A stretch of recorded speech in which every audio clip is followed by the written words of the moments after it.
Yo, my peoples, what's up? Welcome to the One Stop Co-op Shop. Jason here. Today I have a solo playthrough for Questline. This one is in the world of Eulos of Thunderworks Games. It is a card drafting rummy style game for 1 to 6 players. Plays very quickly. In which you are playing an adventure and you're going on some adventure. So you're going to begin your hand with one or as many class cards as you want. You got many of your favorites right here: Knight, Shaman, Hunter, Bard, etc. As we build our rummy style hands, we're going to be going on adventures.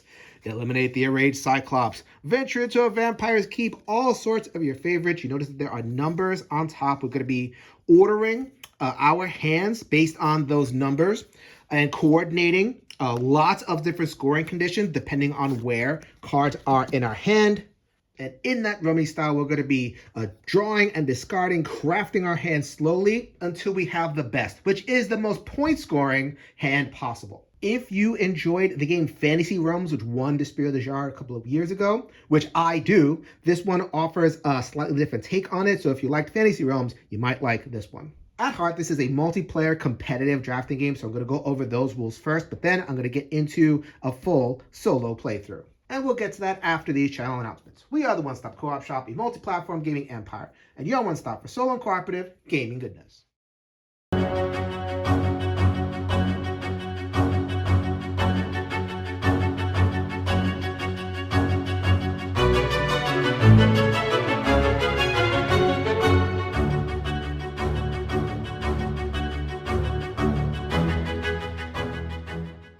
So let's get into card anatomy before we dive into all of that hand building and scoring.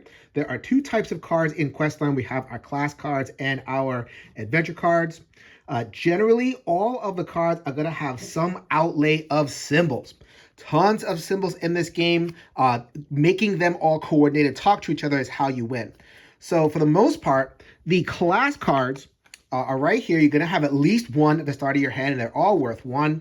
You can have multiple. Multi-classing is a thing, but for the most part, we're going to start with at least one.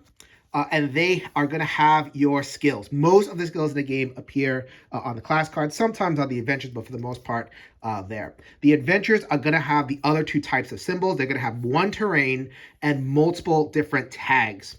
So as an example, you have right here, you have the one terrain. If I want to route an enclave of crazed flayers, then I have to go into, this is the village, and then it has the one tag, and then there's going to be other cards with 2 tags, maybe even 3 on some of them. So then providing the multipliers are going to be what the game calls quests and masteries. Quests, arrows pointed this way, masteries, arrows pointed that way. I'm just going to call them score multipliers just for simplicity's sake here. So generally, the scoring conditions that are pointed to the left only occur once. So like I get a bonus 3 points if I have this symbol appearing, and I do have that symbol appearing, at least as my hand is presently constituted. Sometimes the cards can get a little bit more complex. They're looking for all sorts of conditions. So obviously I'm going to want this toward the end, the right hand of my deck, so I have plenty of room to put together these symbols. Or sometimes the scoring condition is going to point to the right, which means that I will get however many points per tag that appears. So if I had this 2 right there, then I would get an extra point for having this terrain over here. One of the global governing rules of Questline is that I have to have a hand that is able to be completed sequentially. The numbers have to line up. So, 1, 2, 3, 4, 5, 6, 7, all the way up to 7. And then the 8th card, which is the last card of a hand, is going to be a special scoring card. I'll show that in a little bit. If for whatever reason I needed to skip a number in my quest line, then I would need a power like this, so feed the wrongly accused. So then if I had that card in my hand, then for every village that I had in my hand, I think one of them, one time for if I have a village in my hand, that card before can be 2 numbers down and not 1. So if I wanted to also play Route of the Enclave of Crazed Fighters, there you are, nice 9 points, so I'm going to want that in my hand. But I don't have a 7. I do have this power in my hand, so then I would not need a 7. That game, in this game, I could just go straight to the 6, and I'm okay.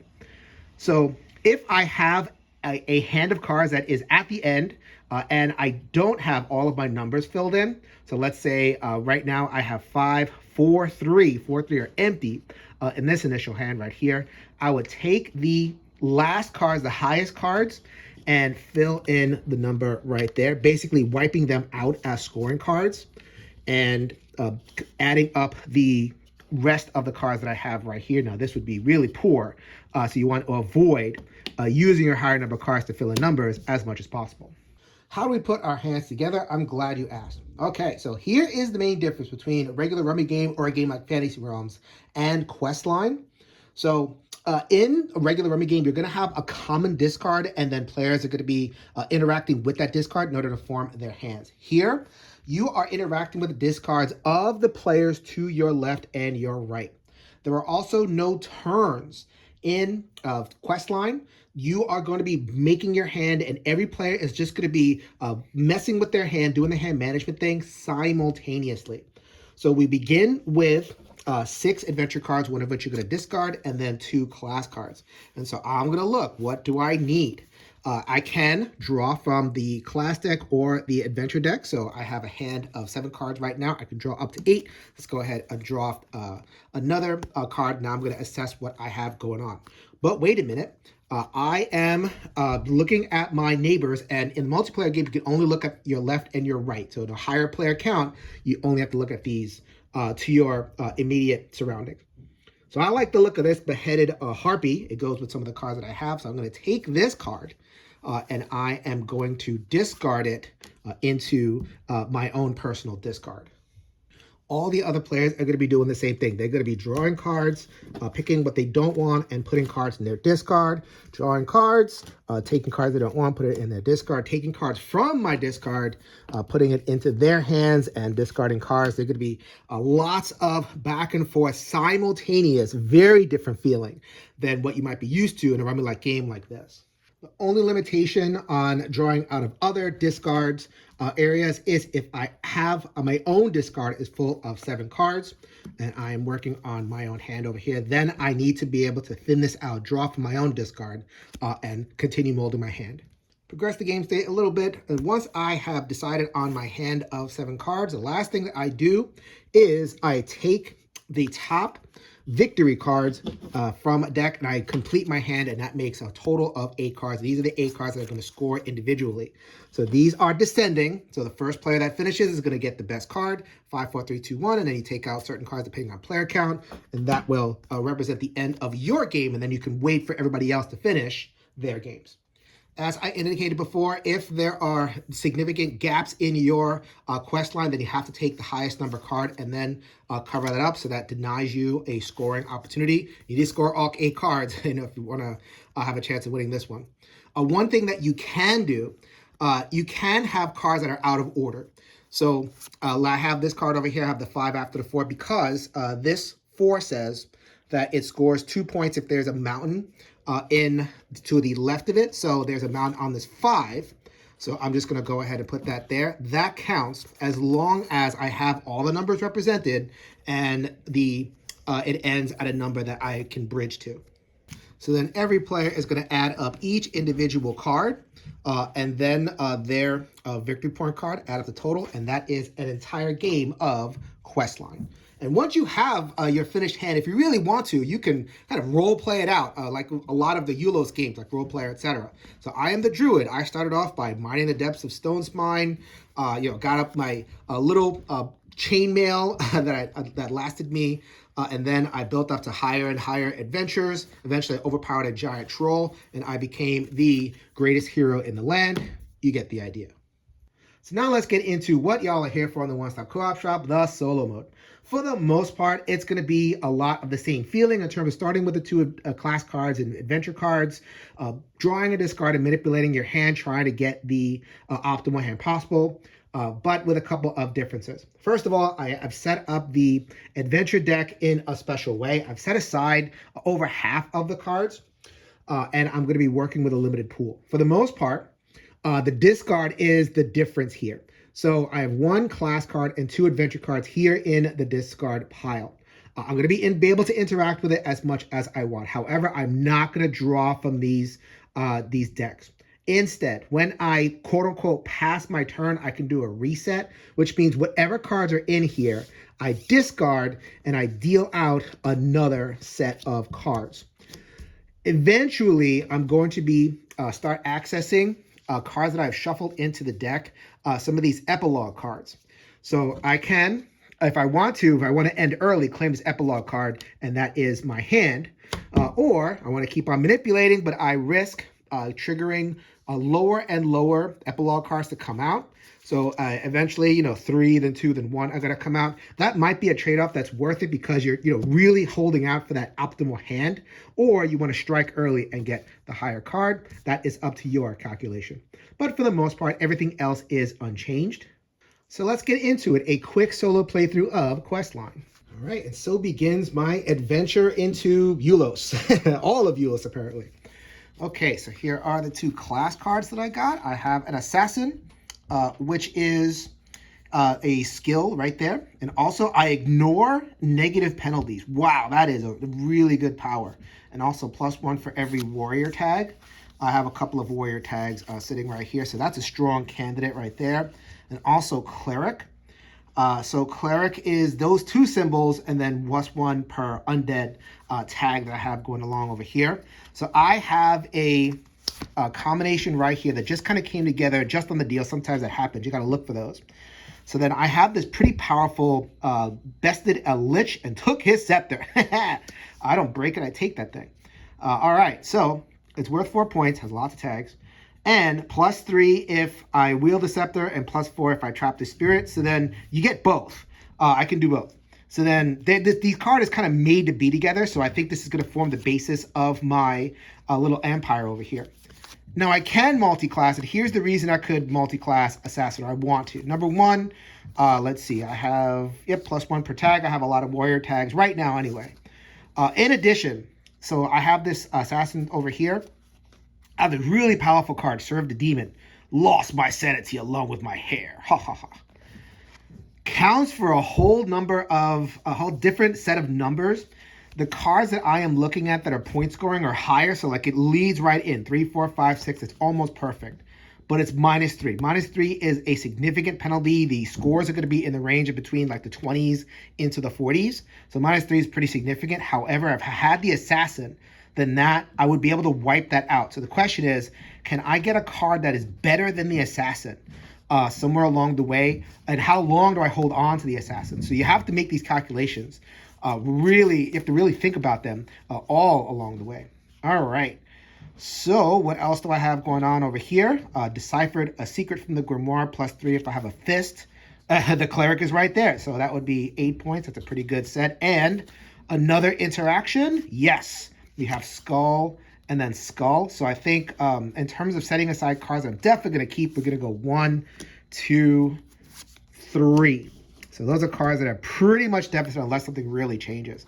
I'm iffy on some of these other cards. So Woke from a Terrifying Screech. I'm not looking at any forest whatsoever. So let's just go ahead and discard this one. Let's see. This one looks pretty useful. Question mark is great because it does fill in a number. And right now, I don't have a 2 if I keep this 3, 4, 5, or if I get rid of 3, 4, 5, this would be a good card to kind of have around. And it also interacts with these weapon tags, which is also a good thing that some of my cards are looking out for. So that is the hand that I am looking at keeping. What else do I also have? I have this Cut Down Colossus, another question mark. And it has +2 if there is a house on the other side. So like if I had the Assassin or if I use this as a low number, this would be also a good card to use. But the hand is coming together really good. I'm afraid I don't have high enough multipliers to really get into those high scores. Let's just take a look at what I have out in the discard right now. I have this Monk. The Monk is, will give you bonus points, 4 stars for each level with 2 or more cards in your quest line. So if I had like 1, 1, 2, 2, 3, 3, this would be worth a lot of points. No thanks. This one, if I have some forest, I think I discarded that one. Brought down a Frost Giant, lots of points, and +2 if I have 2 mountains, which I would, if I had the Cleric and the Cut Down Colossus, I would have the 2. I would have it over here, and it would be a nice card to put over here. 6, 7, 8. So yeah, let's go ahead and take that one. I think I'm going to boot the assassin. I may regret that, but that's kind of the whole nub of the game is, kind of taking all those, doing all those, calculations. All right, so let's discard. We got 1, 2, 3. Get rid of those. We'll actually remove those from the game. Got a whole new fresh set of discards. We have the hunter. Yeah, that's not even close to what I'm looking for. We have explored an ancestral tomb, +2 per male. I have a couple. That's a possibility. And it's a 2, so I will be able to free this question mark up for something else. And join the Guild of Cartographers, a 4. +2 if I have, I think that's a thief symbol, skill, which I discarded that. And +2 per coin, probably not looking at that one. So this hand has come together pretty fast, I must say. I've definitely had games where I have struggled more to look for what I want. Let's go ahead and do one more reset. I still have a chance at this highest scoring card over here. So let's see if I can get something a little bit better. We have outwitted the Borland Chimera. +1 if that. Okay, 6, 3, 9. That's a 7. I already have a 7. Okay, that's pretty good. Let's see. I have struck a cave dragon. Lots of high scoring cards. You really want to get to the high scoring cards through skips, or like this card over there would really help that out, etc. Let's see. That's 10. I mean, this is really good. Wow, I have a whole bunch of different good options over here. And an Outrider allows me to skip a mountain card if I want to, and has a thief symbol. And so that lets me do this. So I think I'm going to keep it 3, 4, 5 because I want to score the higher level cards.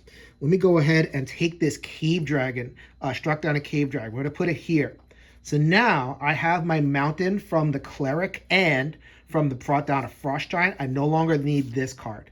This card's pretty good, but it only gives me 4 points. You really want to get to the higher level cards if you can. In order to score those high points. You see how much, how hard it is to get there, but you definitely get the rewards if you're able to put that all together. So this is a tiny bit of push your luck. So I don't know what the next card is. The next card could possibly be another card which get me lower points. Go down from 6 to 4. So I could reset one more time and get a better card, but I like where my hand is right now. I mean, I don't like this 3, 4, 5, but I don't think that if I want to keep these higher level cards, I don't think I have a choice. I think I need to keep that. So let's go ahead and just, pass turn, pass game, collect the highest level card. And just for curiosity's sake, 1, okay, so it would not have come down. The scoring card is a little bit further down. There it is. Let's see what I would have gotten for this giant troll. You see, wow, even more points. I maybe could have made it work, but I had declared the end. So let's go ahead and add up my score. So that is my final hand of 8 cards, and I actually like the story that emerges from this particular set of cards. So I was a cleric. I started off enlisting in the King's Guard, getting really small jobs, not really doing much with my life at all. But then I encountered a demon who took all of my hair. And in exchange for my hair, he gave me unlimited killing power. And then with that unlimited killing power, I really geared up. I went after the local cultists because I had a grudge with them. Got their grimoire and took out the lich that was ahead of the cultist and took his scepter. So with this unholy power, backed by demonic fury, I was able to basically rampage along the land and take out all of the large threats that have bedeviled our land, including a frost giant, a cave dragon, took them out with ease. And was able to get myself named the true hero of the town who does not know my secret. Unfortunately, I know my secret, so I had to take the -3 point hit, but boy, was it worth it. So you see the beginning cards didn't really give me much, but I was able to arc up to those end cards. Lots and lots of points there. Gave me a total of 48. And according to the handy dandy scoring track, this is a Thunderwork game. You always get a scoring track. Reputation 48, legendary storyteller of Eulos. I got pretty lucky because I was dealt 2 cards, probably 1 or 2 cards, but at least 2 cards that comboed super well. I have not been that lucky in other games. Really struggled to get into like kind of the 20s and the 30s. 20s is okay. 30s is, that was my consistent area. Having a high score like this is very satisfying.